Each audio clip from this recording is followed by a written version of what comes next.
Okay, so let's get going. This is a hot topic salon at Revolution Books in New York City. For those who are tuning in and around the country, there's two Revolution bookstores, one here in New York City on Malcolm X Boulevard in Harlem, and another one on Telegraph Avenue in Berkeley, California. The hot topic salons are programs on hot topics, things that are just coming up and breaking in the news, and we're trying to encourage and develop a culture where when things like this break, people come into the bookstores to find out, what is actually happening, to find out why it's happening, and what are the interests of humanity that are expressed in that issue. They're principally discussions, but I do like to, and the other people who present these hot topics, we do want to frame this with a presentation that's going to be not as systematic, or it's not going to be unsystematic, well maybe a little bit, but it's going to be a presentation that's going to lay out some key methods and approaches for looking at the question, and then pose a few questions, as well as have enough analysis so that the questions are what people need to actually get into to begin to develop a deeper understanding. And this is also how we develop our understanding of these topics. So the title of tonight's conversation is The Stakes in the Impeachment of Donald Trump, the Struggle to Remove the Trump-Pence Regime, and the Fundamental Change We Need. So before I get into that, I should just let you know how this is going to go. I figure we're going to try and spend about 90 minutes on this. I'll probably talk for, half hour or so.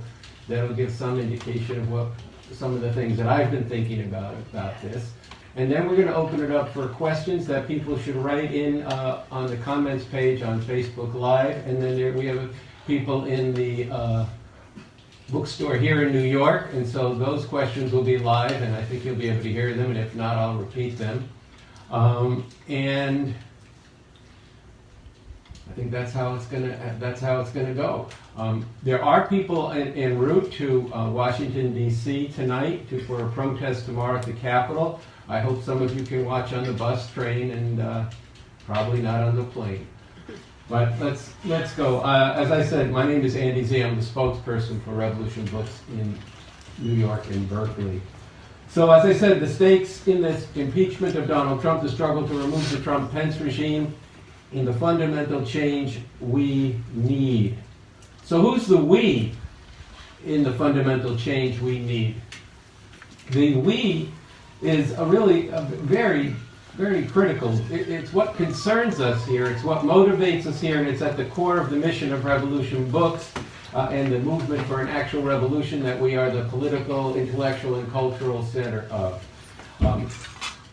Our understanding of the world today is such that it's highly integrated, and either all of humanity gets free or nobody gets free. So there's obviously a moral question. If you can stand aside and look aside as people are oppressed around the world and are suffering terribly and the planet itself is being destroyed, well then I do feel sorry for you, but there's actually a matter of strategy and goal involved in this in terms of we. So that's the fundamental change we need, all of humanity. Even how this is but just to try to get to the underlying basis for why I'm saying that's the we that I'm concerned about tonight is we're being live streamed. How is that happening? Where does this technology come from? Revolution Books in New York, we have Raymond Lott, and he's made the point for some time that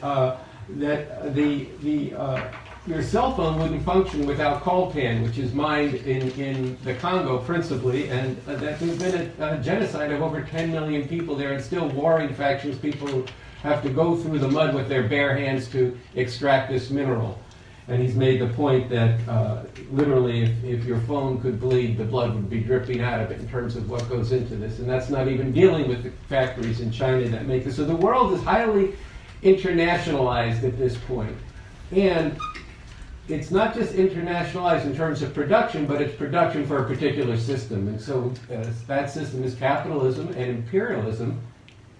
And this cannot be dealt with by avoiding your eyes from it. We live in a gated world, but you cannot gate yourself off from the horrors of this system. And if you try to do that, either by literally building a gate or a wall, build the wall, or if you try to gate yourself off from this world by ignoring it, then the world is going to stay as it is as long as the world still exists, which, given the existential questions that are up for humanity with climate change, with the threat of nuclear war, and with the question that I'm going to be addressing somewhat tonight, whether or not we can build a movement for an actual revolution, and as part of that, and involving many more people who are not for a revolution, drive out the Trump-Pence fascist regime. So you can't ignore what's going on around the world, and you should not. And this gated and globalized world is taking expressions in fascist regimes all around the world. So I'm going to open up this presentation in terms of coming from the perspective of the fundamental change that we need. And that's informed, and I think we'll run through this, it's not really a live stream broadcast, this hot topic, are three things that have to happen in order for there to be a real and lasting change for the better. One, people have to fully confront the actual history of this country and its role in the world up to today, and the terrible consequences of this. And two, people have to dig seriously and scientifically into how this system of capitalism, imperialism actually works, and what this actually causes in the world. And three, people have to look deeply into the solution to all of this. These three things were said by and put forth by Bob Avakian, the leader of the revolution, on May 1st in 2016. And they are one expression of the way we approach the world, which is to consistently, scientifically, what is actually happening in the world. Not what we would like to see happen or what we could dream it could happen, but what's actually going on. And Bob Avakian has developed the science of communism by putting it on a thoroughly and consistently scientific basis. And this is why, for myself, while we definitely want to learn a great deal through this hot topic and other hot topics, on the other hand, I'm speaking with a fair amount of certitude. Why? Because I follow Bob Avakian and try to my best to apply the method and approach that he's developed, and I would strongly commend to you that you follow that leadership and get into it and find out what it's about, and that this is not just an empty declaration or some kind of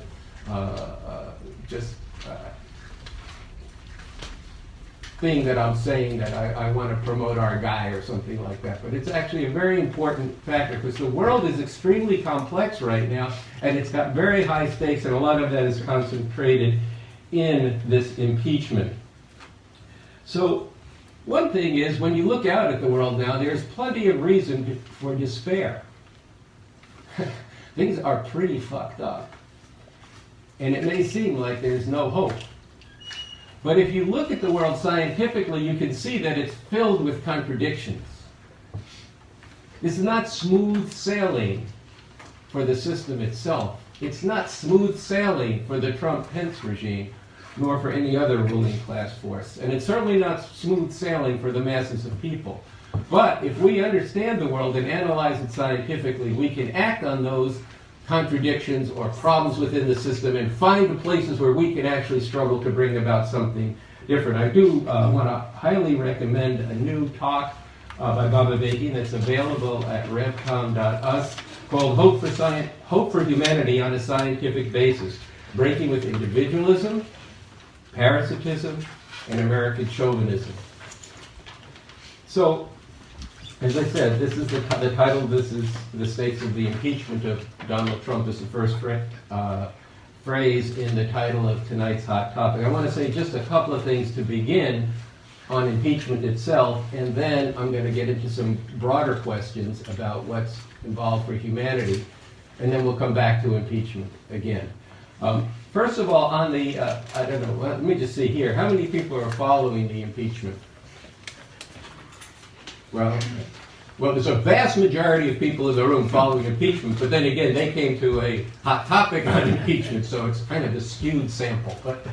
But nonetheless, on the facts of the matter, Trump did everything that he's been accused of doing here. we're going to get into later what he hasn't been accused of doing and should have been accused of doing. But right now, there's no, the Republicans, these were Republi-fascists, are trying to dispute some of this, but he did all this, and he did far worse. That's incontrovertible.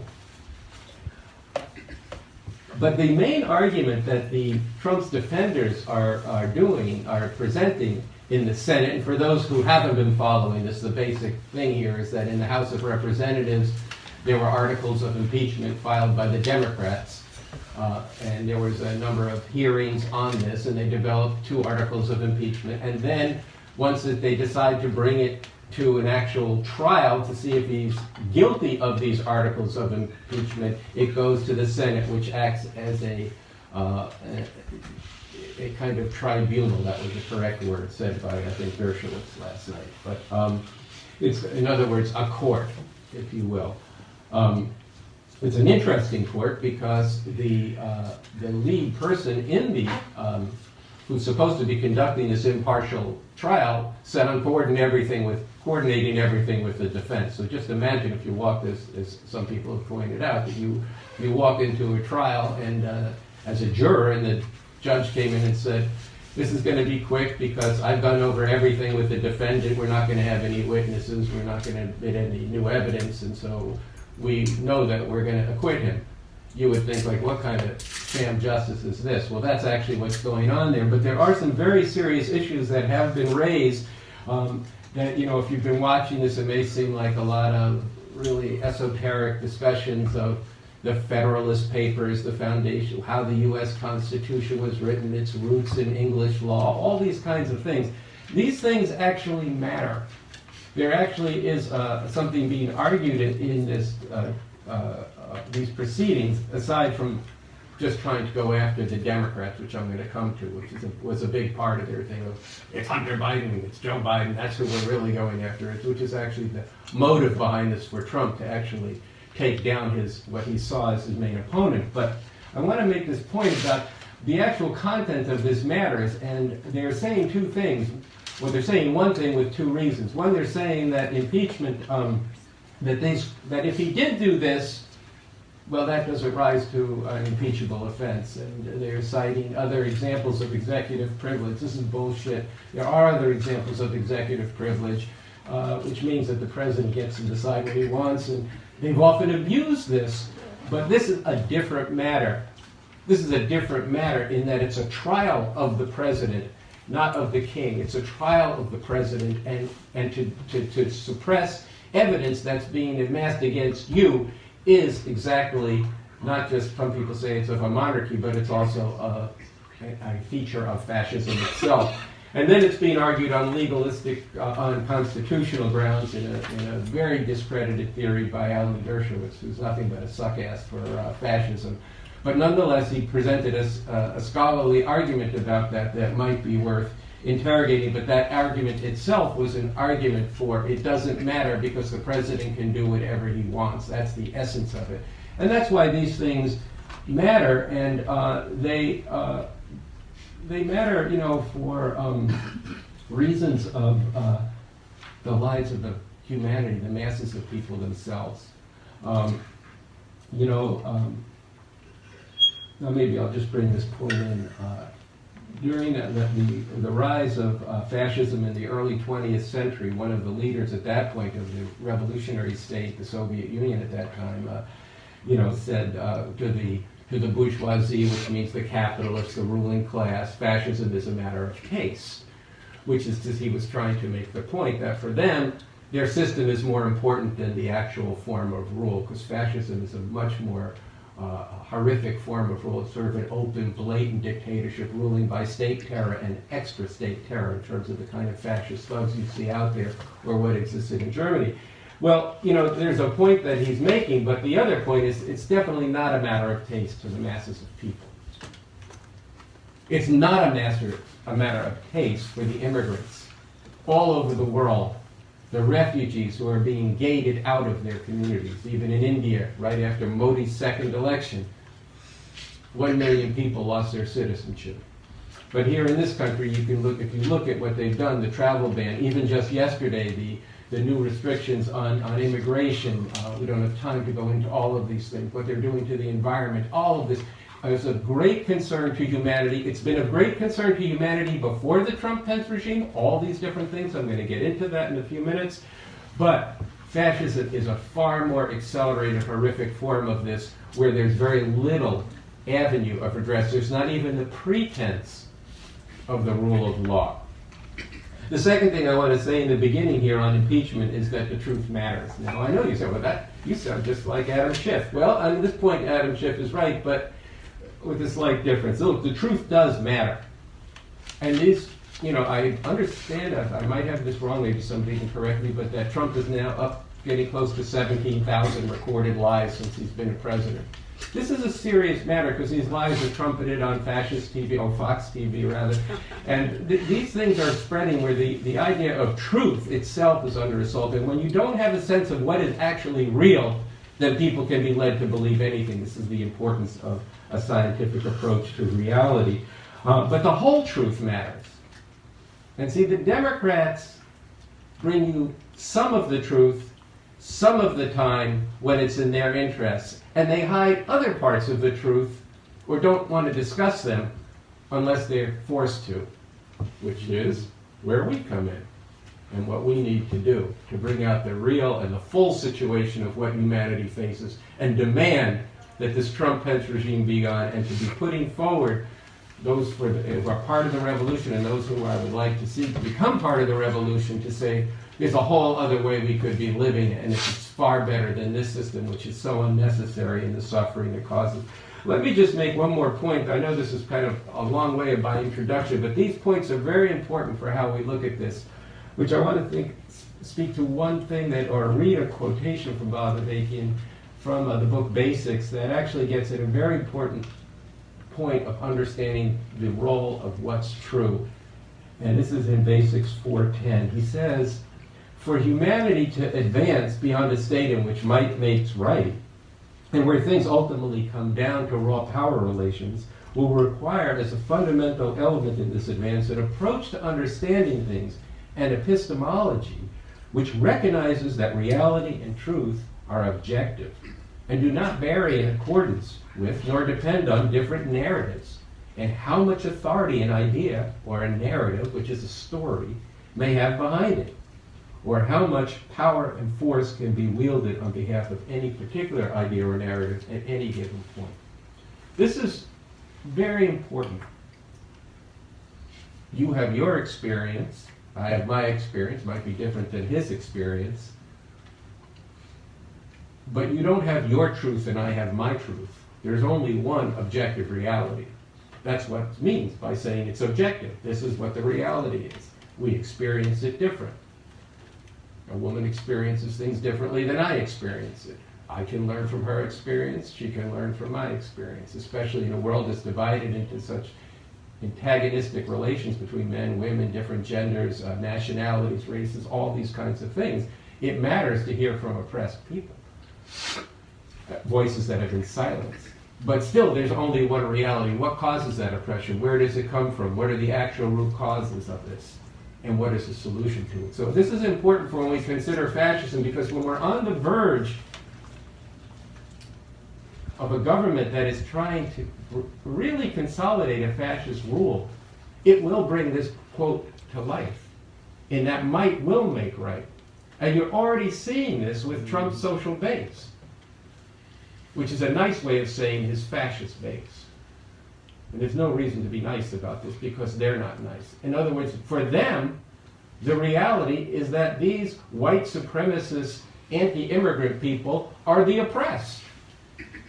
But if they're completely dominating if every news media was Fox News media, and the only voice you really heard or that mattered in government was that of Trump and Pence, then that would become the reality that people have to live.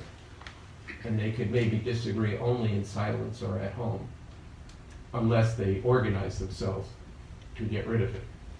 So I did want to bring out some of the stakes of what it means here. And then for our side of the equation, we need to be as scientific as we can to be able to grasp the actual reality you face and how to change it. So hopefully these points of introduction are clear. But let's get into the question more of what we're facing, although these things are involved, and pull the lens back a bit. Look, I think many people have recognized that fascism is developing all over the world. It's not just in the United States. And as I said earlier, this is a product of the globalized world we live in, the huge increase in parasitism in a country like this. And what do I mean by parasitism? That means that the U.S. is actually like a parasite, sucking the mineral wealth, the wealth of the people and agriculture from all over the world, and using that wealth to enrich this country in an overall sense, but principally the people up on top of it, because people here are also very bitterly oppressed. And in the face of the problems that this system it confronts all around the world, you see fascist movements developing in every country, and parties that have previously been dominant parties in Europe and in other countries are collapsing as new fascist parties. They call it populism, but it's really fascist parties are coming to the fore. And I think one of the linchpins of this, certainly in the Trump-Pence regime, but also internationally, are questions of immigration.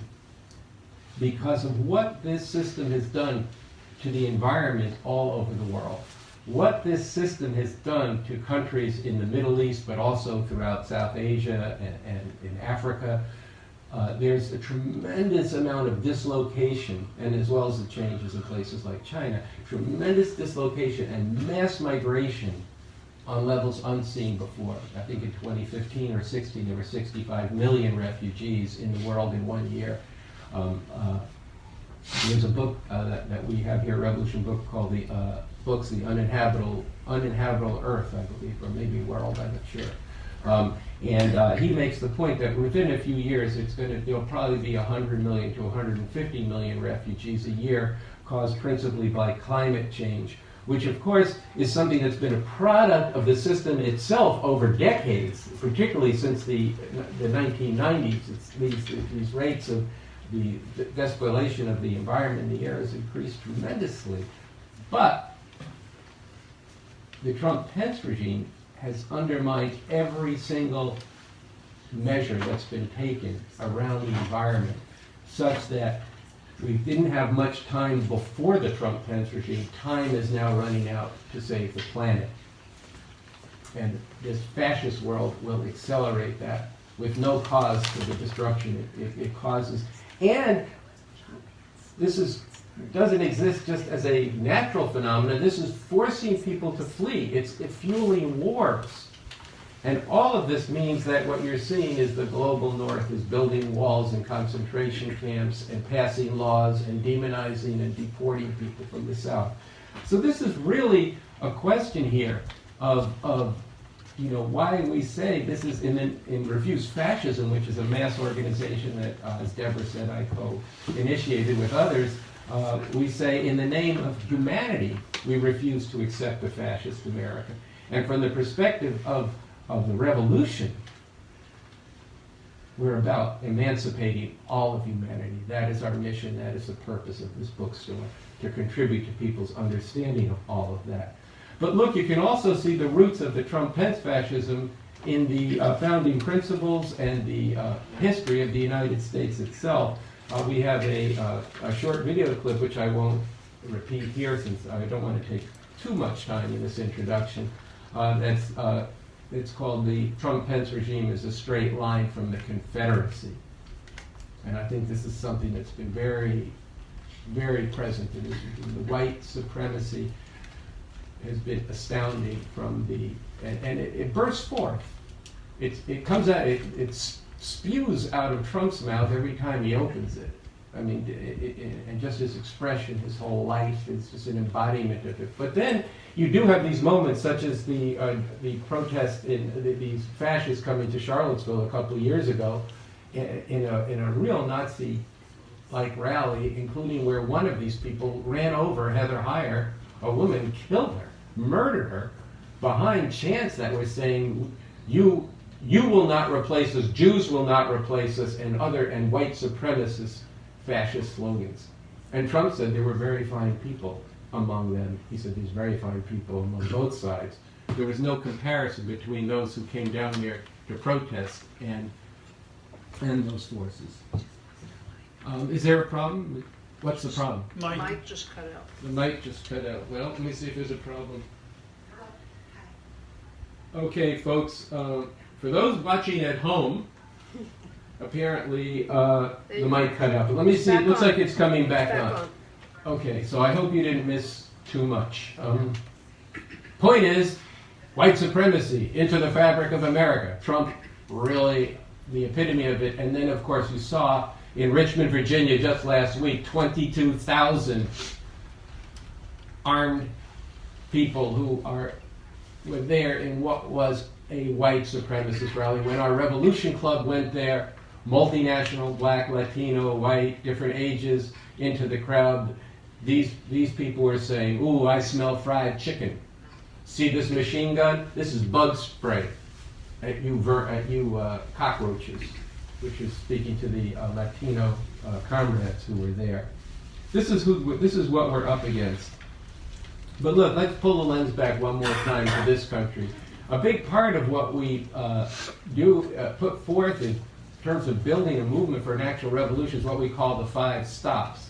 These are 5 sores of this system, 5 things that I think everybody in this room, and I think millions and millions of people around this country care a great deal about. You know, the oppression of black and brown people around the world. I'm going to shorten them a bit. They're more poetic than I'm going to say them. I'm a bit rushing through this presentation, or these points. I'm not going too fast, just by the way. No, okay. So the oppression of black and brown people, mass incarceration, police murder. I think people know the effects of this, the discrimination. The demonization and degradation and deportation of the immigrants. This is at the heart of we in Refuse Fascism call this the battering ram. In other words, this is how they open up the road to fascism, and it's also the linchpin, the pivot of this fascism. The patriarchy.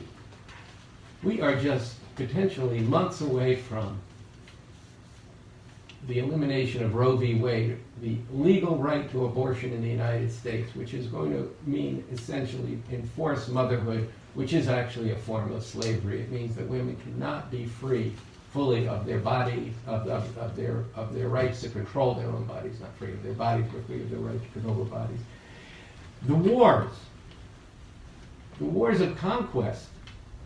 We came this close to a major war when Trump took the action just, I think, 2 weeks ago, 2 or 3 weeks ago, and murdered a leader, the number 2 or 3 person in a sovereign state in another sovereign state, and we took out Soleimani from Iran in the country of Iraq. And finally, the environment. These 5 things cannot be reformed by this system. If anybody can make that argument, you should. I mean, just today, but go do some research and come in and say, well, here's how capitalism could really reform this. Don't worry about it. We got this. We would submit that a scientific look at these problems will show you that they are built into a system that depends on competing over the exploitation of people around the world for profit. That has built into it the perpetuation of all of these things. And yet millions of people care a great deal about it. This is part of how we can actually make a revolution. It's the basis upon which we can make it. Because people care about it, we can mobilize struggle around it and bring forth to people that there's a way to actually go at this in this scientific method that's in the new communism, but also, and very importantly, this strategy to actually accumulate people and sufficient people to make an impact on society to get to the point through interaction between an actual force for revolution and this growing force for people, and the situation as it develops where you could actually at some point in a mix of circumstances that could come to pass actually make a revolution, go on to a new society, which we believe is beautifully and scientifically put forth in a constitution for a new socialist republic that was authored by Bob and H. So this is just really important to get that this system can't solve these things. Okay, so I'm going to bring up more of this later on. I want to move to the point where we open up the discussion some, but I'll just make one quick point and I won't go into it. But you know, many people have said, especially among the Dreamers and other people fighting for immigrant rights against the Trump-Pence regime, that they remind us, correctly so, that Barack Obama was the deporter-in-chief. And this is a fact. He's deported more people even than Trump, although the rate at which Trump is doing it and the means through which he's doing it and the viciousness of putting children in cages and separating from their parents, that is different. And you kind of get some of the difference between the fascists and the Democrats. The Democrats will try to do, they're up against the same problem. What do you do with all these immigrants? Bernie Sanders himself said there's a lot of desperate people in the world. What are you going to do? You can't let them all in. Well, you can't let them all in under this system, but under a different system you could, because that you're not actually trying just to protect your own market. It's a different system. You need a different system to solve this. And the New York Times even did an editorial saying actually any president's going to have to deport a lot of people. Any president of this system. But under a different system, it's a different ballgame. But look, here's what happened. You know, in Refuse Fascism, we have in our call that we put out about almost 2 years ago now, 2018, it said if you're not as outraged today as you were the day after the inauguration, then don't ask how the German people could have put up with the development of fascism there. But yet, that's what's going on. People are putting up with this. They're quiescent. I think there's been, you know, but when we go out, whether it's the revolution clubs going out in the street talking about revolution, or people here at the counter at Revolution Books and people come in and we tell them about the revolution, or out, Refuse Fascism goes out, we get, I'm with you, this is great, that's what we need to do, right? A lot of approbation from broad numbers of people. And at the same time, there are people who have stepped into Refuse Fascism and working with the Revolution Club and the tours that we have been holding around the country to bring people into the revolution. There are a section of people who are very frustrated with the level of resistance, which is to say the lack of resistance, and how separated people seem to be. And you know, we've had a lot of experience going out in places like central Los Angeles, the south side of Chicago, not that different than the South Bronx up here, just blocks from the store, let alone at the projects that are 3 blocks away. And among the masses of people, there, just to be honest about this, is tremendous frustration, but also very low sights that you could do anything about it. People feel very isolated from each other, very much set against each other, and they feel that there's nobody else who will support them. And what happens is people blame themselves for this. You know, we're just too fucked up. That's our problem. You know, we're just shooting each other. We're not doing what, you know. But they tend to look at that then in terms of I've got to better myself, instead of, and this is on us. They don't know there's a movement and that the only way for people to get free on the bottom of society is by freeing all of humanity and by being part of a movement. But then there's tens of millions of people in the middle strata, you know, who were in the aftermath of the election, as I said, they were just outraged. They poured into that first Women's March, 4 million people, and in protests after that. And people were filled with, on the one hand, they were incredulous that this could have happened, that this reality star, this absolutely narcissistic lunatic, was now president of their country. And they were hoping some miracle was going to happen. You know, that is the tiny bit of truth behind the Republicans saying from day one people were talking about impeachment. Damn right people were talking about it from day one because of what this guy said and what he represented, including the Access Hollywood tape and also the whole damn thing. But when that didn't materialize, people went straight to despair. They didn't go through a stage of asking the question in any kind of mass or deep way of why did this happen? And what do we do about it? And what does it tell us about where things are at in the world and the system? And see, to the degree that people did get into this at all, or try to resist, they did it within the only framework that's been offered to them by, in particular, the Democratic Party, which is to get into what we call the BEB, bourgeois electoral bullshit. Get into the elections. You can vote for us. You can do things within the framework of the system itself. But I want to come back to the very beginning of this. If all you see is what's just presented in front of you, there's plenty and only really room for despair or believing in things that don't exist. Like that there's going to be a savior for the Democratic Party that's going to save humanity right now. And as Stevie Wonder says, that's a very dangerous place to believe in things you don't understand. So this is not a swing of the pendulum, but this is a fight actually at the top of society for the direction of society. These are two forms of rule.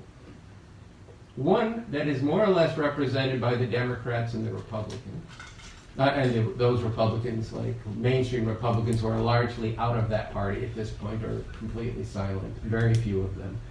But these people want to have the rule of a certain of a law that maintains their system, but has the ability for them to negotiate differences amongst themselves. That's most of what happens in Congress, and those are the laws. How do we actually preserve the system, but actually deal with the problems? Such that now people are looking at Obama as a great environmentalist, but remember, a big linchpin of what he did was to make America energy independent on the basis of fossil fuels.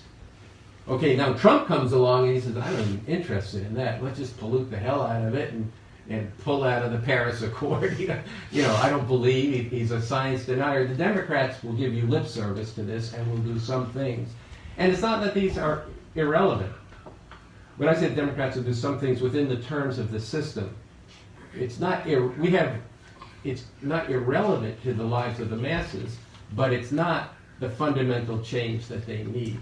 And it's actually not the grounds upon which we can even successfully fight to drive out the Trump-Pence regime, even if you believe in the system or think that the system could be a vehicle for progress. Fascism is one possible resolution of the crisis that the imperialists face on the terms of the system, and the problem for us is that those terms are not in our interest or in the interest of humanity. So look, let's get into this a bit more. Why did the Democrats decide they have to impeach? I mean, this was driving people crazy for almost 3 years. And no matter what this MF did, Nancy Pelosi and the Democrats would not impeach. I mean, it was crazy. There was violation of common decency, morality, and law, international law. What he did with the asylum. It's insane. There was so many, that's why there was whole movements around impeachment. Refuse fascism would incorporate that, but it was saying, look, and correctly so, the only way to get rid of this regime is for millions of people of many different points of view to get into the streets and stay in the streets like they're doing all around the world and demand the regime be gone. The Democrats, no, they didn't want to do this because of what they would have opened up from the people below. Well, actually, Bob Abakian gave 3 reasons why they didn't want to do this. One, they actually were afraid of what Trump would do, how he would go after them. This is somebody who called to lock up his opponent. They were afraid also of this fascist base and what would be unleashed there. And they were afraid of the people who they would need to mobilize, and that once you get people out there in the streets fighting for justice, who knows where it will end? And that's actually a problem for them. But we have different interests that can be expressed by masses of people uniting, yes, to drive out the regime, but interests that fundamentally can only be addressed and redressed, which means fundamentally changed, through actually getting rid of this system and bringing in a new system. And even at this point, when we're just starting to rebuild a movement for an actual revolution, having an actual material force out there that's working on that, and that's a force in the world, which is something we are really striving very hard to build, that too can change how people think about everything, including the possibility of driving out the regime. But let me just say, why did the Democrats then decide to impeach this fall? Well, for one thing, and I think really the key thing, is that had they not, after the revelation of the phone call and of the fact that Trump had this whole rogue operation with Igor and Lev and Rudy Giuliani in the Ukraine to get the dirt on his main opponent in the Democratic Party, and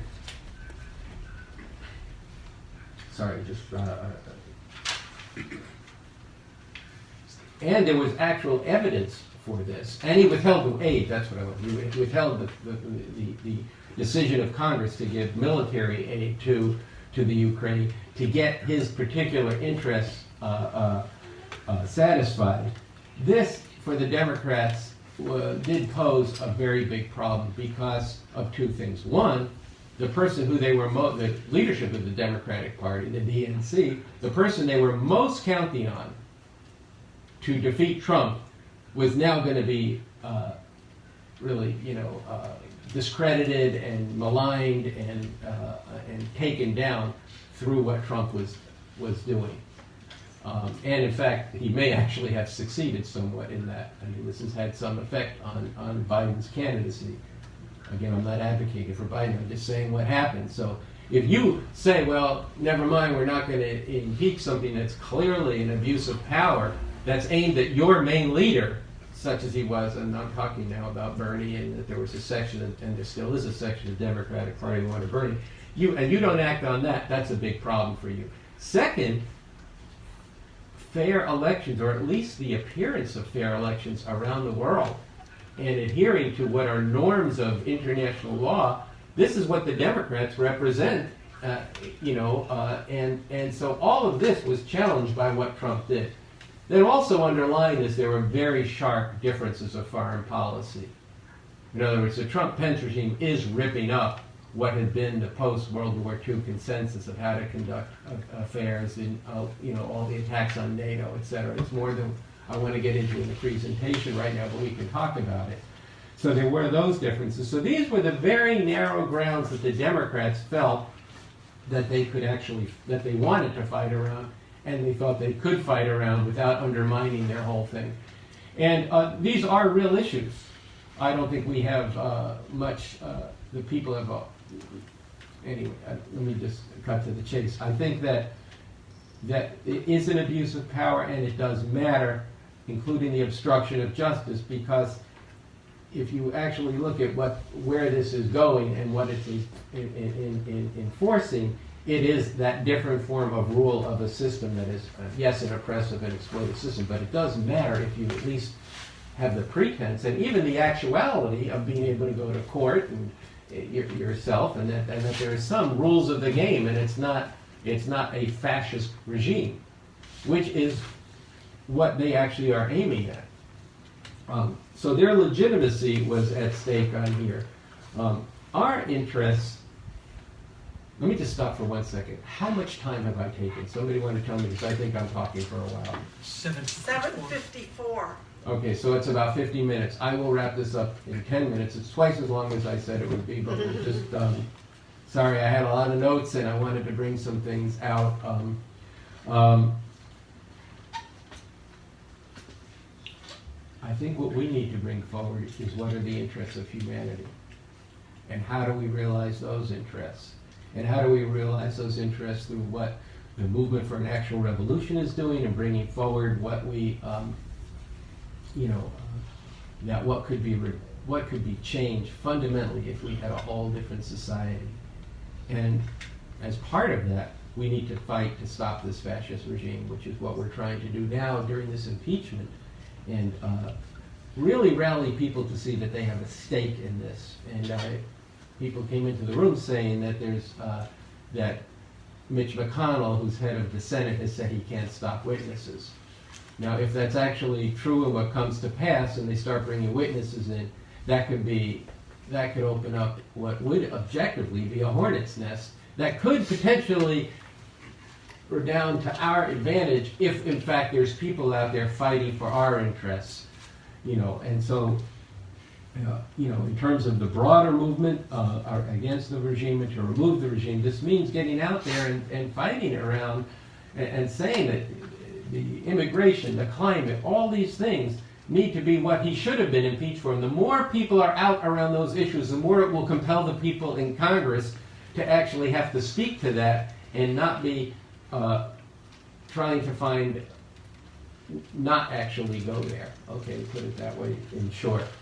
But I want to speak for a second about, since I want to cut this short, to get to, or a little bit shorter, it's not short, I know that, but to talk about what a difference it makes right now for us to get out there with the revolution, and for a force of people to come out in society and say we are about following this revolutionary leader to bring about a radically new world. Because the problem that we face in everything we do, but including especially with the revolution, is that people don't see there's any alternative. Back in the 60s and 70s, people thought revolution was coming any day now, or maybe in a couple years, but people were working towards that. Even in the 90s, the anti-globalization movement was saying another world is possible. But now, there's a lack of awareness that there's even a need for an alternative. Is there not a lot of debates going on about is a radically different world necessary? Yes, there's debates within the Democratic Party, which I think we will have another hot topic next week about what's represented by Bernie Sanders in relationship to the mainstream Democratic Party. I think it would be really important to do that. We're not going to do that tonight. But the lack of awareness that there is a need for an alternative is a tremendous weight on people. And if you think about what I was saying before about the parasitism, the relative wealth and privilege, the comfortable lifestyles. Look, to be honest, even most of the most oppressed here, not the hundreds of thousands of homeless, but even the most oppressed in the projects can go into a room in their house and turn a knob and get fresh water and have their waste material removed by fresh water. That's not true in large parts of the world. So this parasitism has a sway over people in terms of not rocking the boat and being consumed with their lives. And because this reinforces the idea that there shouldn't be an alternative, and because at the same time people don't have a sense that there's an alternative, it reinforces the parasitism. So you have this vicious cycle of people just going back into their lives instead of being out there protesting. So a force that's organized around this out in society, impacting the society, could have a tremendous impact, outsized impact over its numbers. And this would impact the whole political situation, and it would contribute to the fight to drive out the regime. So look, I think what we should do, I want to just pose a few questions, but I want to take the questions that come in online and from here. But I think we should talk about what is the, or here's some questions. Talk about whatever people raise off of this. But what is the content and what is the content of the argument, for example, that Starr and Dershowitz, these lawyers put up around the constitutional basis for impeachment? What is that? Does it matter? Why does it matter? I'm not saying we have to get into that, but if people have the idea like, I don't care about that, so that's just a bunch of bourgeois claptrap, that's actually not the right approach, because you're not identifying where there's contradictions that we could act on.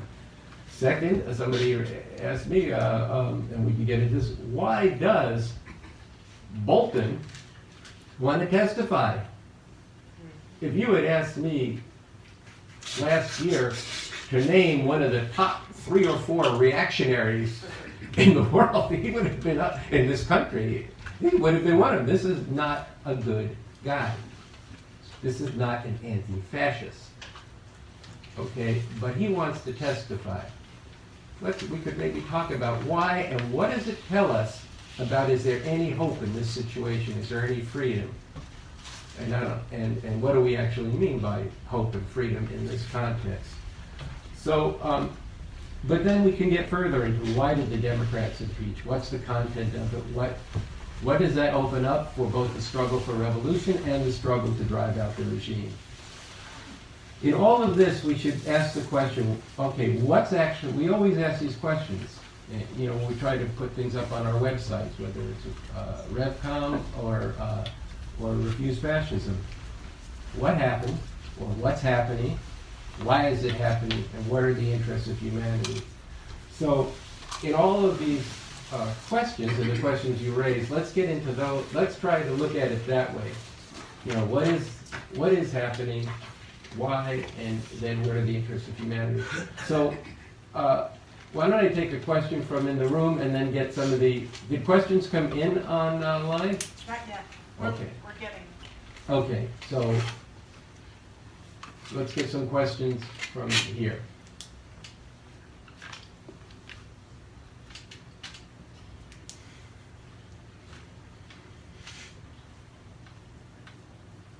Here's a question for me. Why did you come tonight? What did you think you wanted to know? You surely didn't come thinking I was going to talk for almost an hour, but, or maybe you did, but that's okay. But what is it that you were, what is it that you, what brought you here, rather than watching the talking heads on cable TV or going to a deep dive into Twitter and Facebook and what everybody's posting? What did you think you would get here? What questions did you hope would get spoken to here? Or what questions did you want to ask? Yeah. Well, I think there's such a strong sense that... Just repeat the beginning of it. I think there's such a strong sense among people that the system is rigged.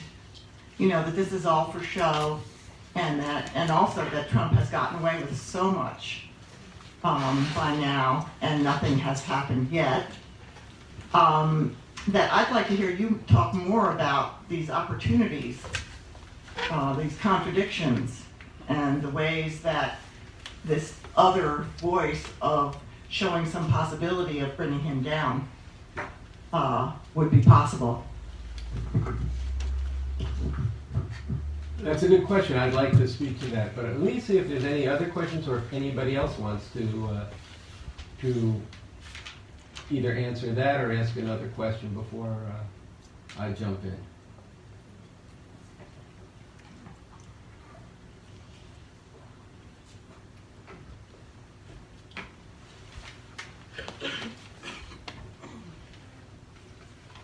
Well, let me say one thing there. When there are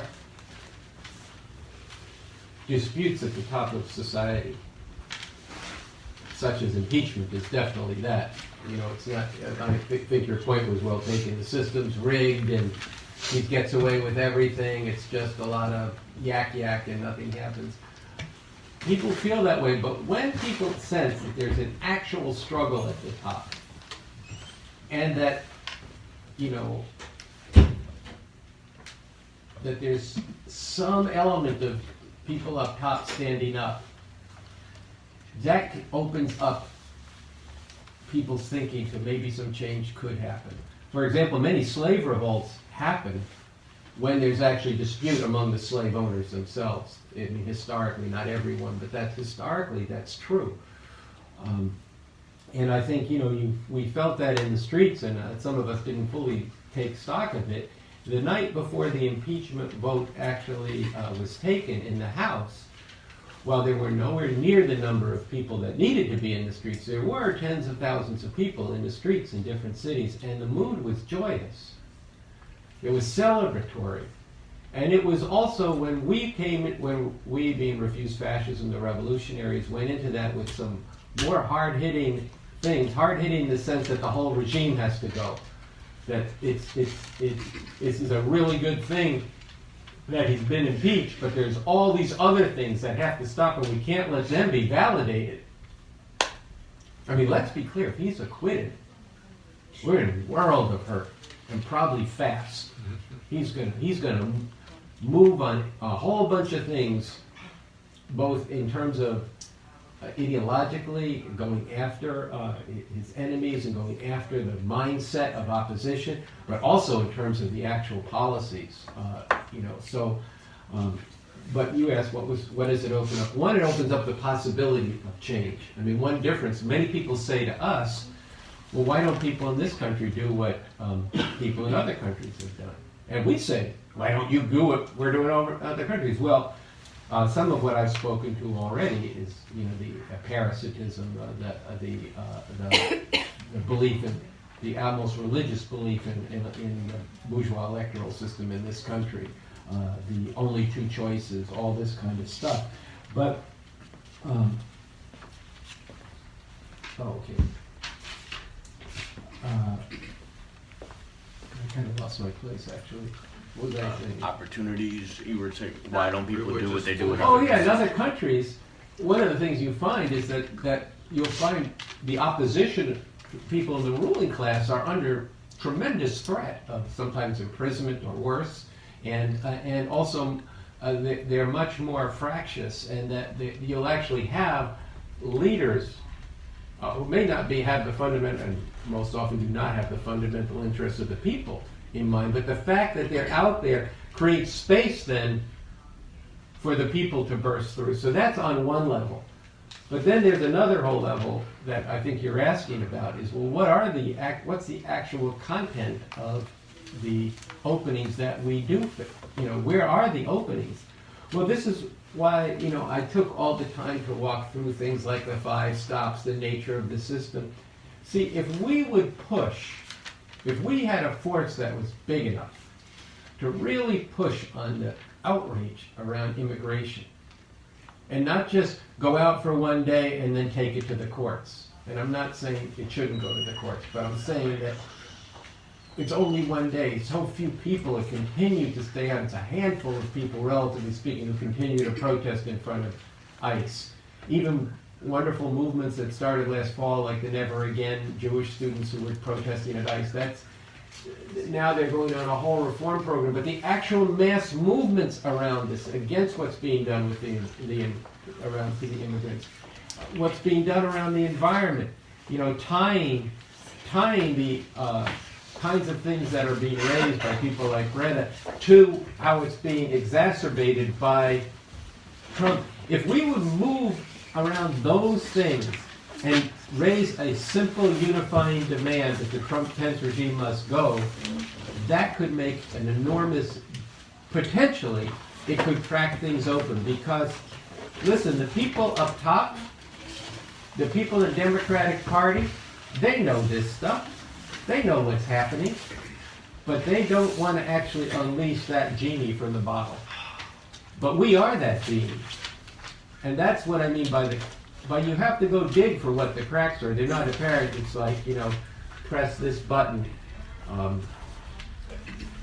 It's all of this. It's not just, look, there's people who want to go pressure, and maybe they succeeded. I don't know. I think actually it's more to do with Bolton, but our movement should be directed to 4 Republican senators to get them to vote.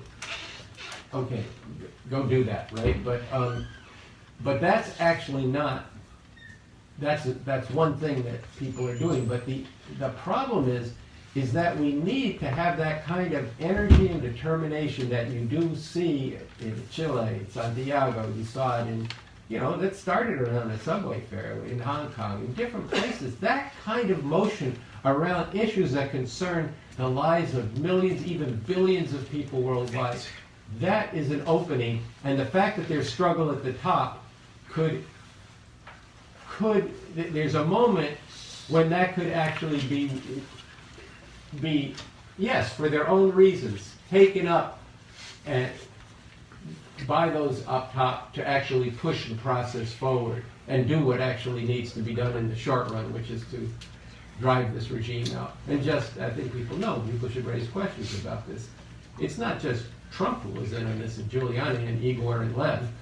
It was, people know I love saying those 2 names, but it was Pompeo, it was Mike Pence, the vice president. They could all be indicted for this if there was the will to do that. So we have some other questions? Don't you? Do I need to Yeah, write? do the microphone, because I think people hear better when we do that. Okay. So excuse me, but I have like 2,000 questions. But You I'm can gonna ask try the- to I'm gonna try to put two of them together. One is I was wondering if you could elaborate a little bit, or maybe sort of readdress and a question I have about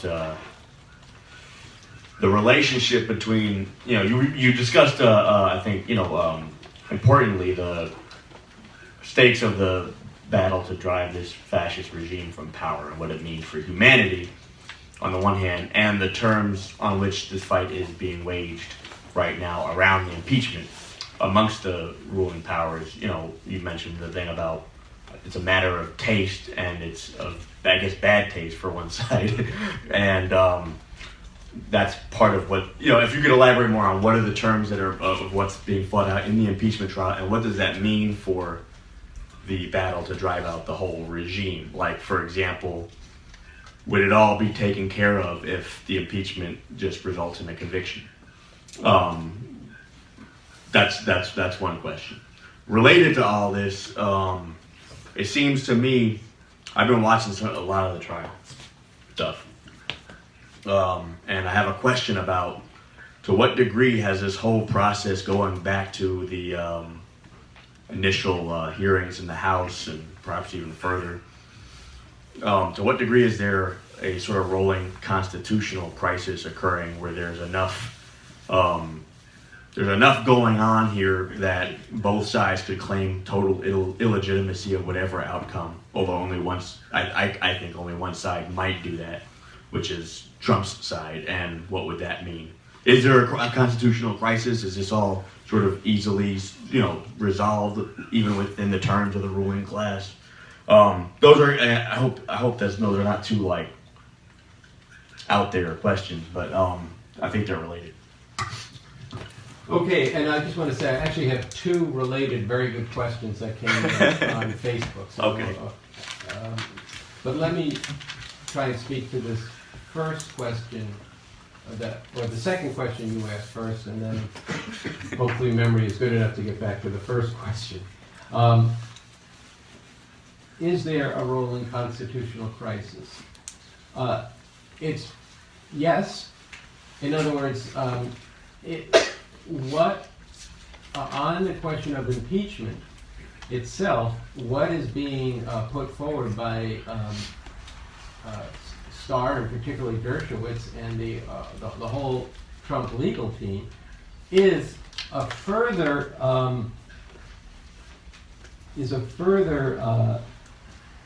step towards what, they call it, the theory of unitary executive, to make it sound nice. What it really is a more fascistic way of ruling society. It actually undermines what is supposed to be a separation of powers between the Congress and the President and the judiciary. We know that there's been the packing of the courts under the Trump-Pence regime with fascist judges. The Congress and many of the state houses are controlled by these fascists now. The Republican Party has been hollowed out. And now they're making a constitutional argument, which has been largely debunked and dismissed over a long period of time on what constitutes high crimes and misdemeanors, which is a term that incorporates abusing your power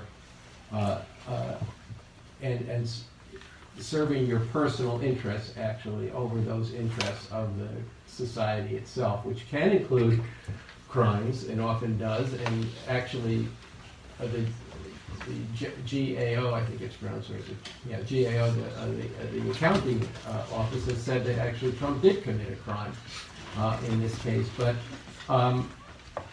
Dershowitz has said there's no crime, it's not anything crime-like, which I don't even have any idea what the hell that means. But the point is, it is constitutional issues are posed. Whether or not it's a crisis has to do with what happens in relationship to it. If the Democrats aren't able to mount a serious defense of this, if there isn't a throwdown around it, then that could be, then it won't be much of a crisis. In other words, a lot of times, we've said to refuse fascism, and also the revolutionary movement has said, there could be a danger at some point where the window closes and there isn't the room to go out and protest anymore, where they just outright outlaw it. And there's a lot of laws on the books now that are doing this, and they don't even have to have laws. I mean, this is something minor, but it's not that minor. Yesterday, the Refuse Fascism people in Washington, D.C. went to a free speech zone at the Georgetown University campus, speaking in the free speech zone, and 7 squad cars came. They rounded everybody up. They brutalized, I'm not saying no broken bones or anything, 2 people, and arrested them. This is criminalizing protest. And I hope somebody from down there is watching, but somebody should bring out that this is a school that wouldn't exist were it not for the sale of slaves. That's right, yeah. Okay? That's how come this school still exists. So you ought to bring that to them, because they are carrying forward the legacy of their school in what they're doing here. Because this is a white supremacist regime that these young people were out there fighting to dislodge from office in what is a legal process in impeachment, and you went and called the cops to get them arrested for what you declare is a free speech zone. So that just goes to show that had anybody come out as they did in abolitionists during the time of slavery, you would have called the slave catchers and the police on them too. People ought to make these connections, because see, this stuff continues, and I'm not, putting on a par what happened to our protesters and people who were captured by the slave owners. So yeah, it's a constitutional crisis in the making, but it could get resolved without a big crisis. See, that's the problem. It could get resolved without a crisis. My point on the window closing, the window doesn't have to slam if everybody goes along with it. A lot of people will tell you right now that they're afraid Trump's going to get reelected. Well, if he gets reelected, then it's all fair and square, but then you think he's going to stop doing what he's doing? It's going to be a horror show. That's what happened in India when the Prime Minister Modi was reelected. Then he went on the rampage. I think the same thing is true with Erdogan in Turkey. And actually, there's a lot of parallels between what's happening now with impeachment and Erdogan, since the Trump-Pence regime considers the impeachment a coup, or a rolling coup. Your first question was what? What was your question? The first part of your question. People. Go ahead. Why don't you just quickly state it? That's people will think it's taken care of. Yeah, basically, there's terms that is being fought out amongst the rulers, right? Mm-hmm. And then there's the stakes in terms of what's good for humanity, right? Of the battle to drive out this regime.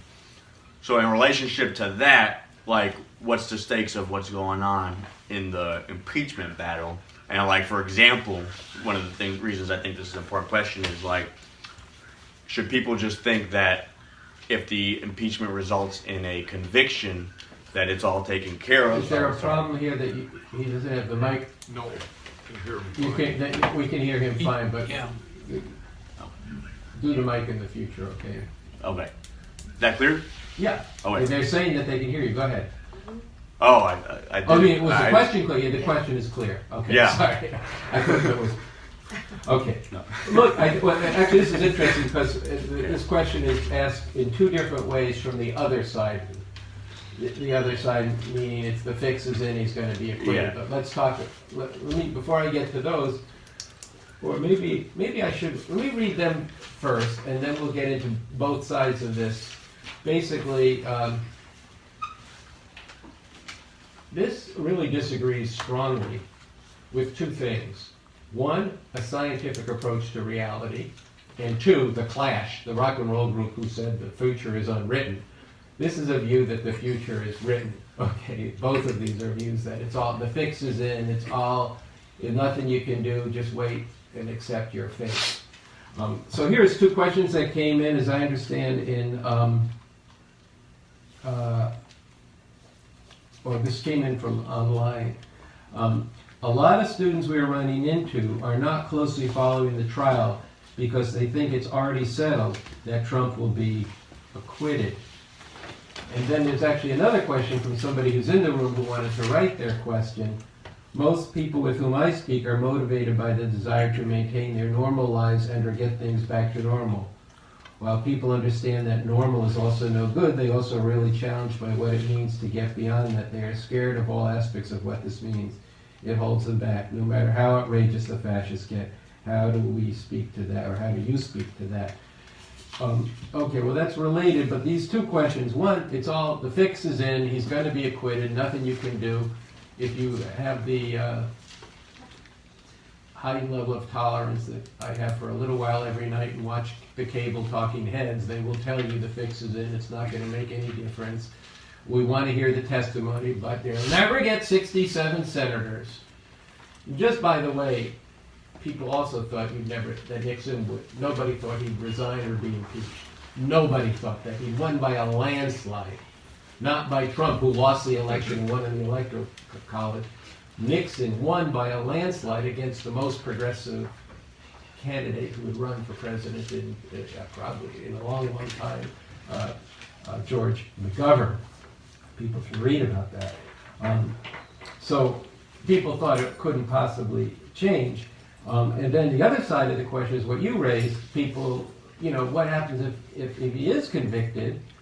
Then is that going to, everybody's just going to go say, okay, well, it's all good now. We took care of that. Trump's gone, so we got Pence. And then we got our election, and we'll get somebody in good, and that'll be taken care of. And they're taking care of business down there. Where you get somebody like Bill Maher who says, well, I'd really rather have Pence. At least he's a normal guy. He's not that normal. He's a Christian fundamentalist fascist who won't go have a meal with a woman who's not his wife, without his wife present, because he can't control his temptations. And I just want to say this, too, about Mike Pence and also Pompeo and many other people in the regime, the DeVos family. These are Christian fascists. And actually, Trump's lawyer, Jay Sekulow, is one too. But speaking of Pence and Pompeo, these guys believe in end times. They believe that, see, if the world goes up in nuclear war, that's a problem for a lot of the world, but not for them, because they're going to be raptured up to heaven. I think we should take them seriously that that's what they believe. And, I don't know if this is what's behind some of the Bolton stuff, but I don't think, this is a reactionary, but I don't think that's his point of view as to how to prosecute U.S. Imperialist interests. But that's a bit of a, well, it's a related point. Look, if first off, it's not settled, especially if there's evidence that comes out. And there's contradictions. It's going to get sharp.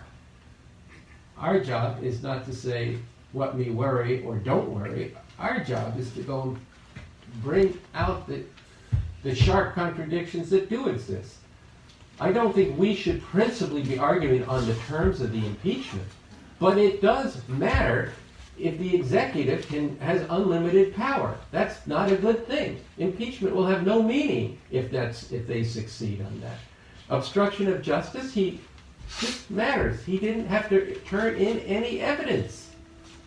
Look, you watch important movies about Southern justice, but also justice in the northern courts too. I had experience years ago being in the gym with turned out the guy on the next machine, whatever it was, cycle or something, was a prominent judge in the New York criminal court, and I don't know, this Spanish guy, Puerto Rican guy. So we're talking, and anyway, I'm going to make the story short. At one point, we were talking about Mumia Abu-Jamal, and he said, that guy's guilty. I said, well, but what's the evidence there? So we started talking. He says, listen, I've seen thousands of cases. He said, I've never had an innocent man come before me. So I said, come on, man. I said, we're in the gym, it's a job to say bullshit, to talk bullshit, but for real. He says, now, man, I tell you, these youth walk in here, and I know these youth walk in here, and they're guilty. If they're not guilty of this, they're guilty of something else. You see, this has always been part of the system, but this is what would be institutionalized into law. Just to give an example, of what we're talking about. That has to be pushed on. These things, it's not clear. You don't know what evidence exists.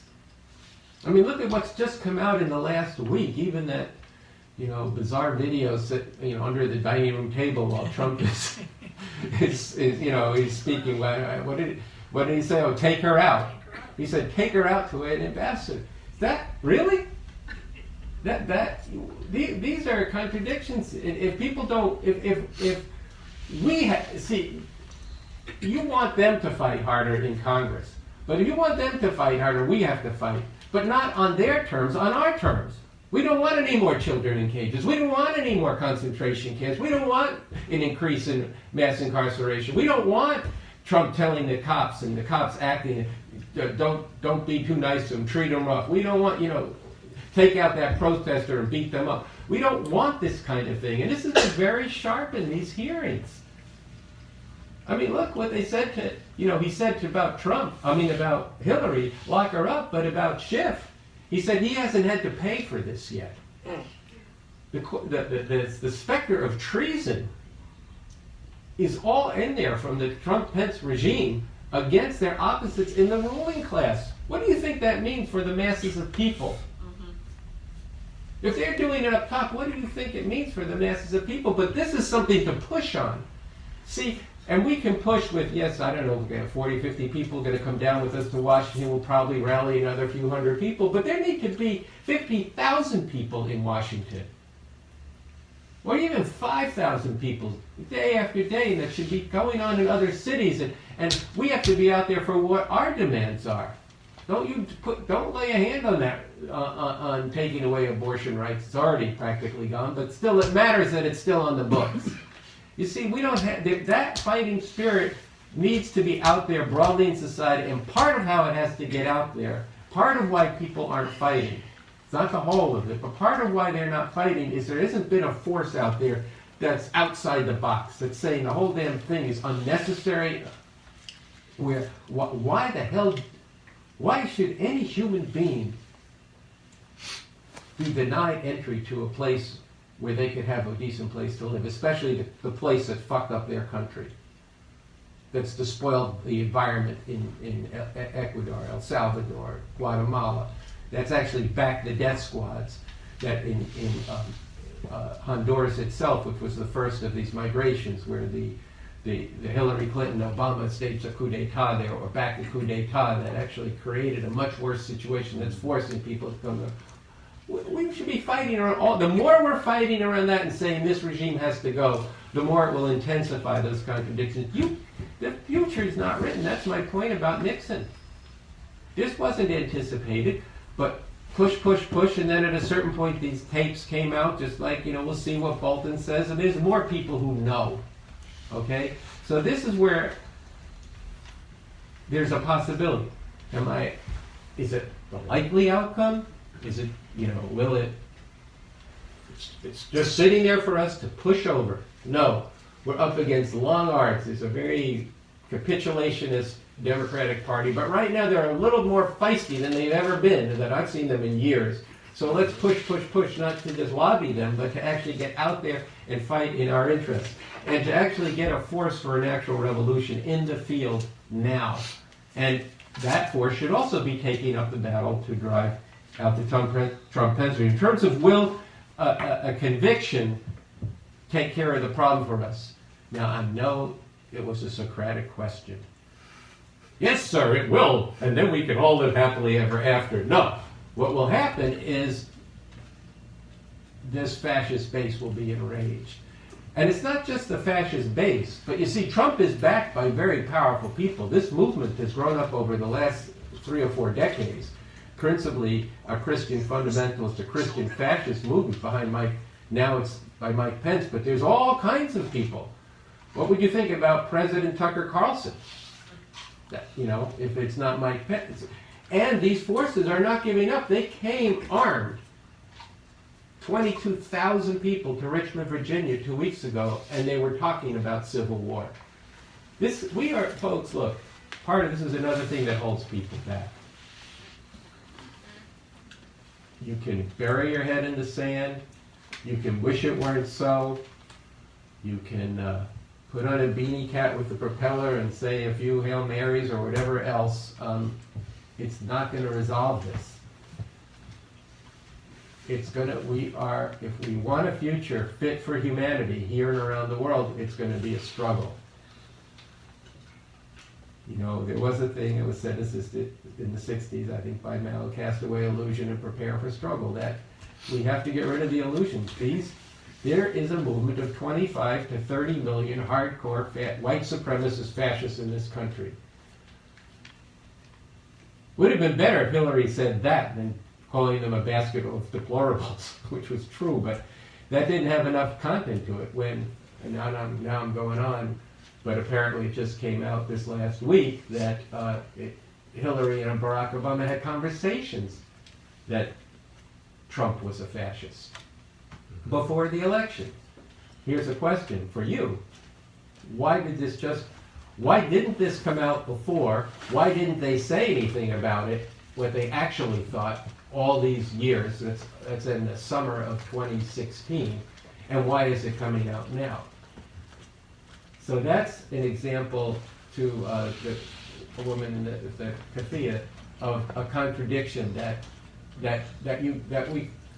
we can go to town on. Somebody should write about that. We can put it up on the Refuse Fascism site. We should spread the word, get on the radio, talk about it, get on social media. Why did they know this was a fascist and talk about it amongst themselves, but never say that to the people?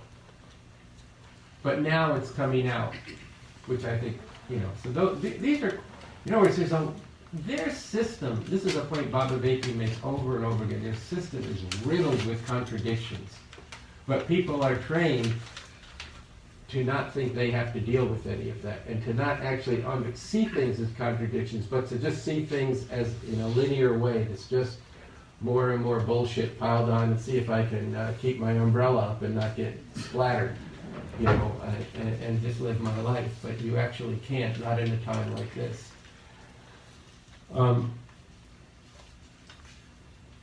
Any other questions here? Anything else from online, or is that? There's one more you didn't, I handed you. This? Here's a here. Sorry. Okay. So this isn't a question, but somebody, what does it say? Let me read it. We're feisty. Love you, Andy. Okay. But let's do a question. There's so much this is a question that came in online, and this person is active in Refuse Fascism in the Midwest. So much absorption with the primaries at this critical moment. How do you address that with people who do hate Trump, but who not only see elections as the main if only way to stop him, but more immediately don't get what's at stake in this impeachment?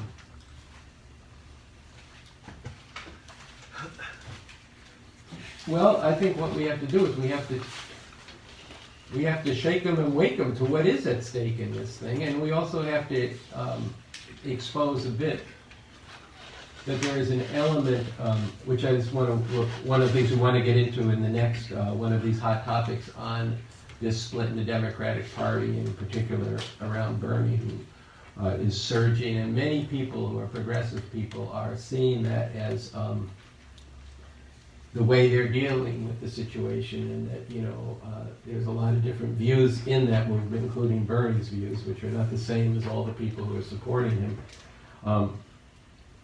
That this is the last gasp of white supremacy. Don't worry, we'll be the majority. We can elect a socialist, democratic socialist. I think we have to wake them up to reality. Somebody was making a joke which wasn't funny at all. I mean, they made it intentionally not to be funny. They made it to make a point. They said, Salvador Allende, call your office. Which is, even if Salvador Allende was a socialist elected to lead Chile on September 11th, 1973. which led very quickly. What? He was killed in I'm sorry, he was killed on September 11th, 1973. after being elected. After being elected president. Sorry, I misspoke. Yes, but the point, I should have started with his election at an earlier date, but the point is he was killed along with in a fascist coup d'etat by Pinochet, who ruled that country then for decades. And it wasn't only Allende who was killed, but they rounded up people in a sports stadium. There were mass executions, and it ushered in an era of unbelievable horror for the masses of people in Chile for decades and decades and decades. But yes, they did plant flowers and trees in the downtown Santiago. They did make it look nice for a certain strata of society. See, everything is contradiction. This is another thing we have to look at. There's people who are saying, even in relationship to this, the Democratic Party, and everybody's talking about the middle class, and the middle class is being hurt, and we have a program we're going to give benefits to the middle class. Well, the middle class right now all over the world is going for fascism in increasing numbers, okay? And even if you get a section of the middle class that goes for progressive bourgeois democracy, then they're going to be arrayed against a different section of the ruling class and their supporters who have a different idea of what should happen. And that's actually something that has to be really understood. You think you're going to be a majority, and, people looking at the demographics that are going to change, and where it's a majority non-white nation, that means that you can't be ruled by a white supremacist government. Therefore, South Africa becomes an example for you, or Israel today. So these are things that you have to actually, we have to, to answer her question. People are absorbed with the primaries as critical moment because they're not looking at what's actually happening scientifically in terms of, when I say scientific, it's objectively, this is not just some anomaly, this guy Trump. There's been a whole movement that's been built up since the late 60s and took off with Ronald Reagan. I've been talking a lot tonight, but these are things you can go online to revcom.us and look for short. It's a talk by Bob Avakian called The Right Wing Conspiracy. It has to do with the Clinton impeachment, which is quite relevant to read now since Judge Starr has just reversed everything he said back then when he was going after Clinton. Hypocrite and liar and fascist that he is. So, but these are things that we have to go out and expose, and they have to be short, sharp exposures of this out in the streets and out in people's communities. They have to understand what's actually going on and what is going to change this. And we have to find creative ways to let people know that this is the danger they face, and to, we're not going to tell people not to vote at this point, but there's a point here of what people really need to be doing. Brother in the black and white jacket had a question. Get your hand up. Oh, well. Could you use the microphone so the... Yeah.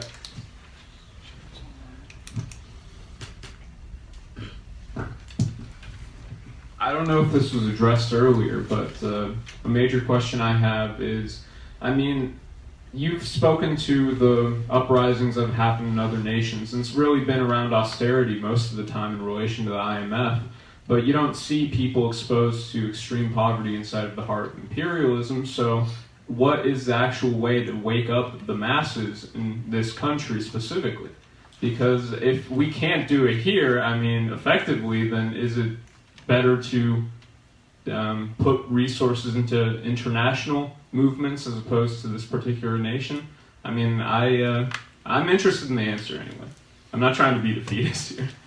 Right. Well, look, there are movements that have started around austerity, and some even might have that as their central objective, but it's actually not true that they're all around austerity. It's not the main thing driving Hong Kong, for example. Or France. It wasn't the main thing driving France. It actually wasn't the main thing driving even Puerto Rico, although there's an element in all these countries of that, although not in Hong Kong so much, or France. That's a more, these are these are measures that the government has taken, and they intersect actually in each of these countries very heavily with, and you actually see the, if you want to put it this way, the juice of these movements actually has to do, almost always involves a lot of anti-immigrant sentiment.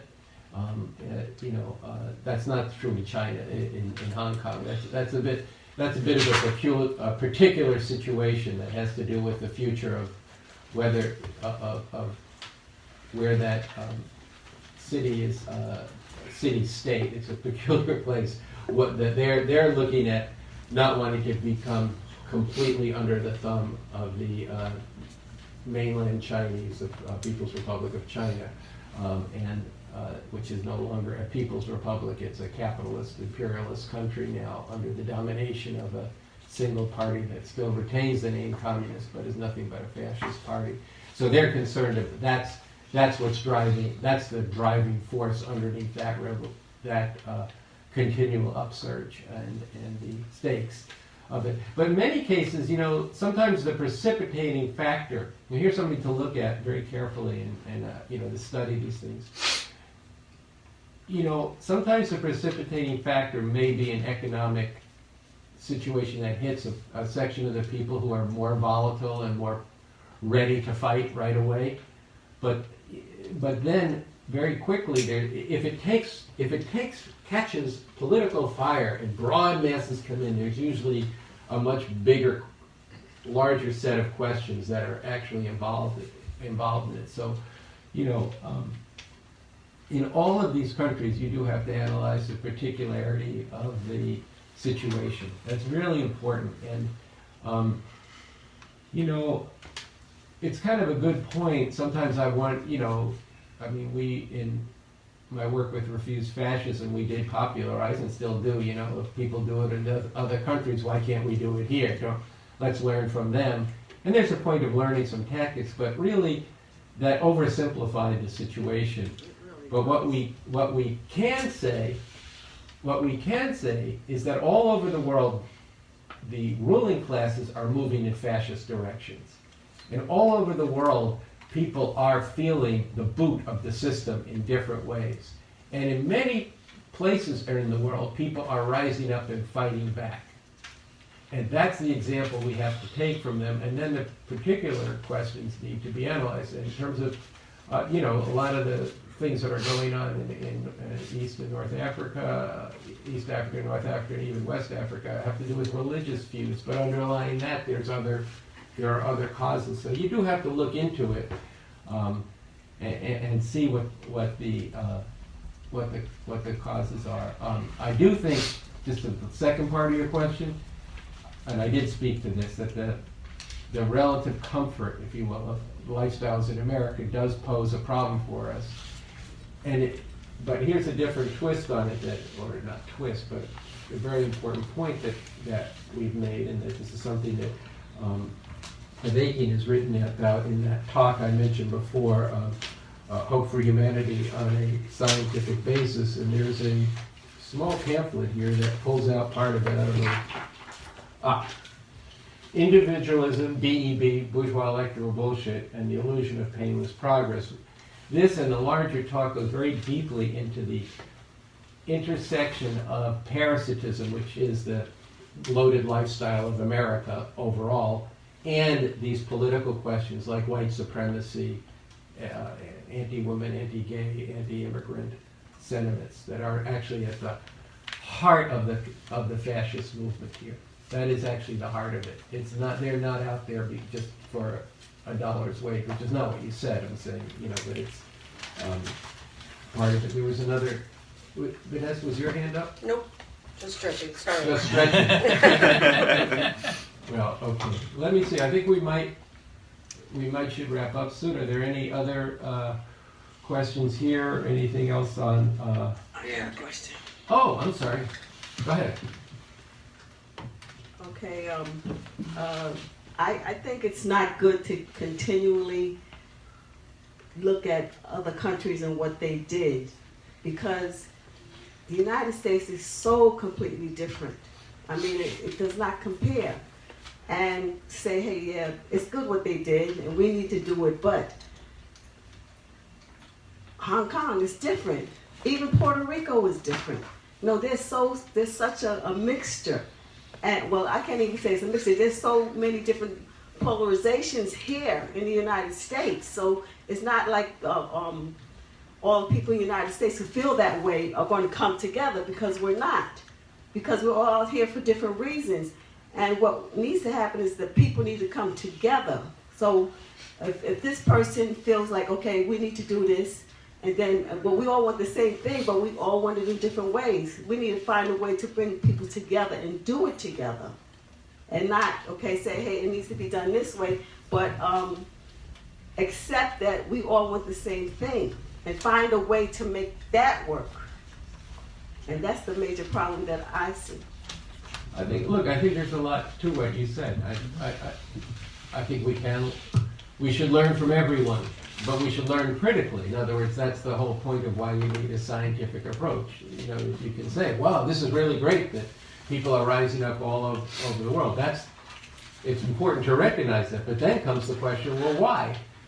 What's universal in that, and what's actually the different conditions in different countries? Is there anything we can learn from that and actually use to advance the struggle, not just for ourselves here, but all over the world? But you're right. I mean, I agree with you. If you don't look at the particularity of that, you're just going to say, well, wow, people in Puerto Rico do that, why can't we? Well, they went through something different. It's more homogenous. It's smaller. There's a lot of complexity here. The second part of your point was also true, that that American society has been very divided into groups. I was going to say balkanized, but it's very divided into groups. People are set against each other, and people are also been trained over the last couple of decades. You fight for your people, I'll fight for my people. You can be an ally in my struggle, but you can't lead my struggle. Only I can lead my struggle because it's my struggle. And not going to, and not only that, but it even comes back to, as I spoke to earlier, how you understand the world, epistemology, that there's many different realities instead of one reality. What is, and it's not like somebody's, you get revolution books, you just have that old Marxism, everything is the class question. That's not what we're saying here. Underlying it is what kind of society you have, what is the mode of production, how does society actually continue? But integrated into that, woven through it, are social contradictions that have existed before capitalism and are now integrated into capitalism, imperialism. And people have to do some work. See, that's another thing that's happened, is everything's like bite-sized now. You have to do some work to understand how the world works and how we actually can build unity. Now, what we tried and are still trying to do with Refuse Fascism, and why Refuse Fascism launched the Out Now movement, was to say, look, there's many different forces in the field. We have very different views of what should be done. There's people who think that Buttigieg or Biden should be president. There's people who think that Bernie Sanders should be president. There's people who think that we should form communes and be whatever, and people who are revolutionaries of different sorts, and there's revolutionary communists, some of us who helped initiate that. We have very different views. We should be able to recognize that the Trump-Pence regime poses an existential danger to humanity. And that's why we say we should raise one single demand: Trump-Pence out now. That's what we need to do. And in the course of that, we shouldn't all just stuff what we believe, but we should talk about it. We should argue about it. I hope as these hot topics get going, I want to suggest two things. One is there should be invite people who disagree with you and with me and with us, That's number one. And then number two, just as a matter of just thinking about this, next time we're going to come with more questions for the audience. And less presentation, more questions. And the presentation will come in the course of the answering the questions. Because I think these have to be sessions, I think this has been worthwhile, and it's getting for me, getting my feet wet doing this, and there'll be others doing them as well, where what happens here is much more of a conversation. So I just wanted to raise that for future hot topics, and when we live stream them, people should get together and watch them together and come up with collective questions. And I think these have to be a very vibrant process. I'm not saying this wasn't, but I hope everybody got a lot out of it. It's true, I had a lot of information I wanted to bring to people because of how we are in a very compressed period with this impeachment right now. And there's demonstrations called tomorrow. It's important that people come out in whatever city you're watching this in New York. The demonstration is at what time? 5:30. Times Square. 5:30 Times Square. Red Steps. At the Red Steps, which is at just about 47th Street, between 46th and 47th. Broadway. Between Broadway and 7th Avenue in Washington, D.C. If you can get yourself down there, it's 11 a.m. at the corner of Constitution and First Street, which is right diagonally across from the Hart Office Building, and you'll find it. That's good. So, yeah. I mean, it sounds like, the main thing you're saying, oh, I'm sorry. That's okay. Folks, there's one more comment, question. It sounds like the main thing you're saying is we need to get out there more and get out more among the people and let people know there is this other path possible. Well, maybe also, since we've been doing that for 3 years, maybe another thing we need to do is think about how to do things differently in terms of getting some of these deeper pieces into publications. I mean, in response to what you're saying, there's all these 60s people out here. They're not suffering economically, and they're sick to death of what's going on, right? So if somehow or another the movement, the Out Now movement, Refuse Fascism, this other path was out there more clear about how the Democrats are in trouble, we gotta go out there and make that, put a wedge in there, to open it up for us in our interests. And the other things you were saying about why there's opportunities, then maybe that would influence people's thinking and us in terms of our growth and our encouragement by having some of these deeper questions addressed in sound bites. Get a letter to the editor campaign going. Get major pieces like there've been throughout history around some of these deeper questions. Yeah, I think that's important. It's been a struggle, and I think with even more attention, you need a lot of people to do that. Right now, if you go to refusefascism.org, you will see that we have been getting, Coco Das, Sarah Rourke, at Paul Street have been publishing pieces. We've been able to be on Pacifica in Washington, LA, and New York. And actually a while back I was on a bit in the Bay Area. But that's just a start. It's just, in today's situation, it's just a tiny, it's one stone thrown in a big pond. And there does have to be more struggle waged with people who have the ability to get into, we should fight for our stuff to get in, and we do. But one of the problems we face is that the people who have, if you want to put it, the academics, the intelligentsia, people who have these platforms have not been willing to take this position. In other words, it's not that we didn't try to reach people. And it's very striking. Look, this thing of people turning away from the reality, it's right there among the people you would expect. Let me just think about this. This last week, I think Noam Chomsky and a whole bunch of people signed a letter to the Green Party to not run for office. And this is not good. And what they're essentially saying, and Noam Chomsky has said this in interviews, that we have to elect we got to hold our nose and vote for a mainstream Democrats. They gave up before the fight's even been waged. You know, back in the under the administration of George W. Bush, we were publishing ads with hundreds and hundreds of signatures into it. They all gotten emails. They've all been, some of them I've talked to, and a few have come here, and we've done some programs together. But a funny thing is, which is not funny at all, really, is that people will say, and had said for a long time, look, I think it's sort of fascism, it's authoritarian, it's white populist, it's maybe neo-fascist, it's not what you're being alarmist. And so we say, oh, well, I don't agree, but we have this thing that we want to publish that says Trump, Pence out now. I can't sign that. Why not? Well, the recriminations would be too great. So see, right there's the contradiction that we're facing, where people get how serious this is, but they're not fully willing to confront it, and they're not prepared to actually pray for it. It goes back to,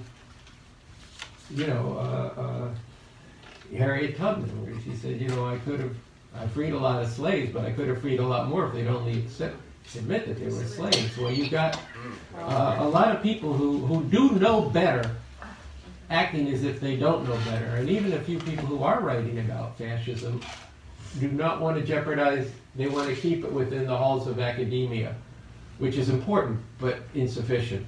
In a moment like this, look, let's also be clear on this out now thing.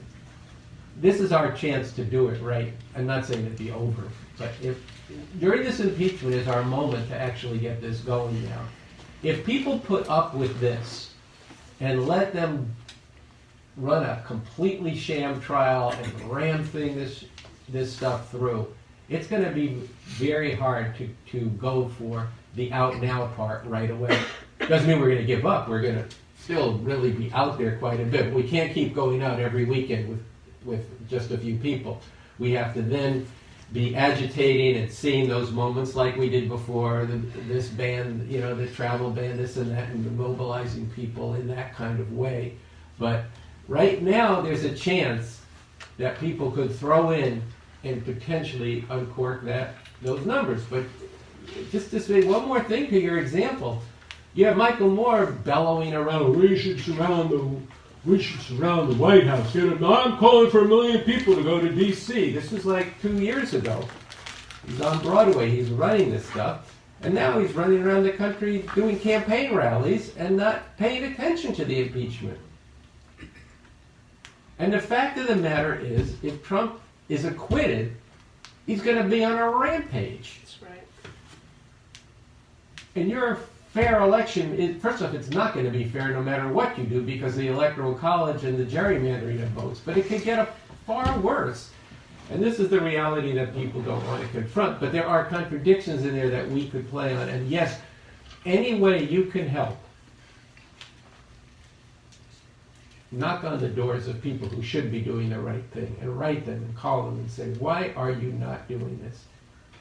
And we should do just what they're doing. We should get their words from 15 years ago, 20 years ago, and say, how is this consistent with the moral stand that you thought should have been taken against George W. Bush? This is far worse than what George W. Bush did.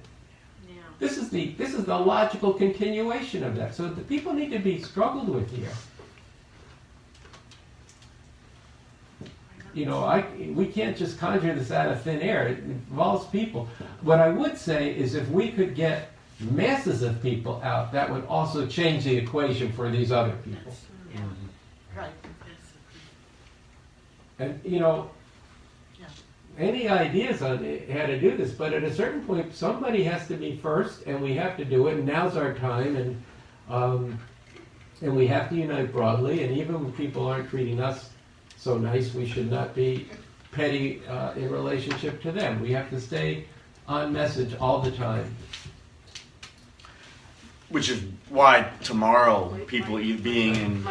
Okay, no, just once again, this is why. I'm giving Noche Diaz Okay. of the Revolution Club the last word. Oh man, this is why it matters that there are people down there, going there tomorrow to DC, and also going to be other places here and throughout the country, actually manifesting the people who are coming out, because and not just like, I mean, yes, we need to do it all the time, but this is in the middle of a critical juncture in the midst of this battle around the impeachment, where the terms are what they are, and then bringing in the in the name of humanity, the Trump Pence out now. So it's not too late if you want to go down to DC.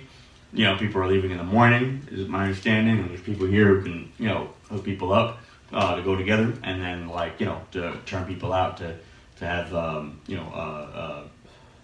other where people are not wherever people are, if they're not able to get to DC, do something where you are. Yeah. Okay, well, that's a good ending point. People should do that and also keep the pressure up all week. If there are going to be witnesses, then we will call, I'm sure the editorial board refuse fascism will call for meetings and discussions about how we carry forward in what will be a much more protracted process of impeachment. And that'll give us really welcome time to be able to rally thousands and thousands of people, and as well as to be organizing for the movement for an actual revolution. And people should come to Revolution Books and support the bookstore and get on the mailing list to find out about continued programs. So thank you for sticking with us for these last couple of hours, and I hope it was worthwhile. I know I got a lot out of it. All right.